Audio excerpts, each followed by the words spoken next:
প্রথমেই আমি তারামাকে প্রণাম জানাই। তারাপীঠে গেছিলাম কদিন আগেই, তোমরা সকলেই জানো। তো তারাপীঠে গিয়ে এবার আমি মাকে ভোগ নিবেদন করেছিলাম।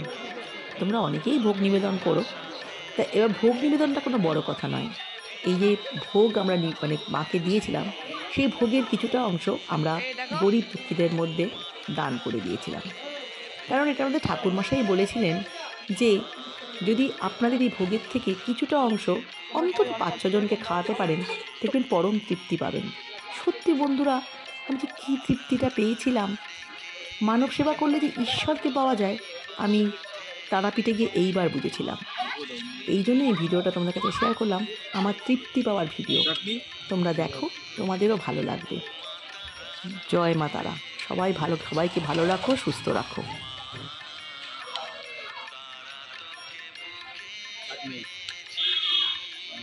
ঠিক আছে, খাও।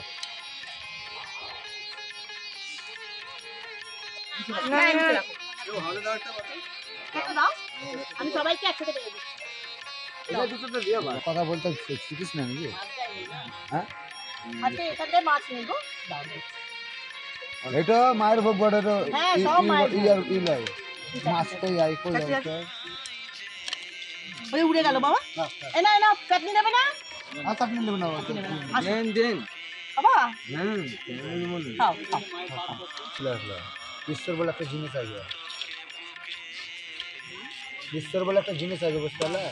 খাবার যতটা দরকার অর্জন করতে খাও। ও দাদা পাতালি আছি। ঠিক আছে দেবো দাদা, এই মাথায় ভোগ করে। ঠিক আছে, আমি দেবো। দেন নাতি দিন। যদি এখান থেকে কমে হচ্ছে তো আসলে আমার তো আচ্ছা ঠিক আছে। তোমার তো বৌনি পাতাটা নোংরা গো, দিতেও কাজে লাগে আমার। আমি জল দিচ্ছি।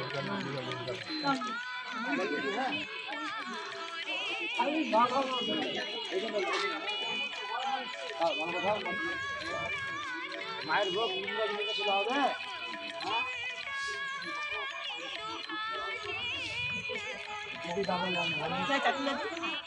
কথাবার্তা করি না না, কিচ্ছু নয়, আসো খাও।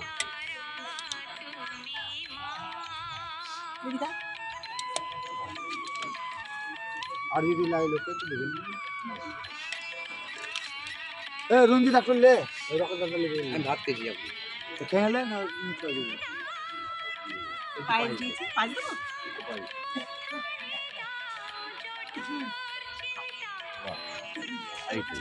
পায়েস দেবো না, ওনাকে ভাতটা দিয়ে দিচ্ছি তোমাকে।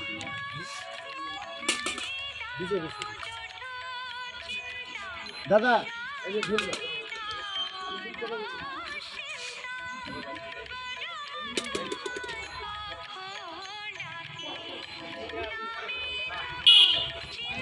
পায়েস দেবো।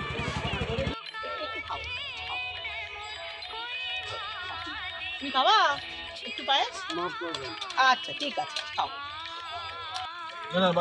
বায়াস তো ওখানে হবে। এই উপর থেকে দেন, উপর থেকে দেন না, উপর থেকে দেন।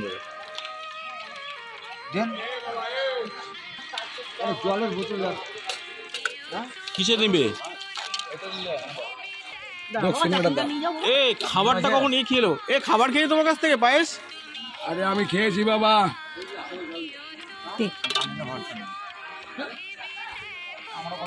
কি নাম তোর? রাজীবন। তোর মাঝে বেলা আছে শাখা আশীর্বাদ দিলাম, তো শাখা যেন সারা জীবন করলাম।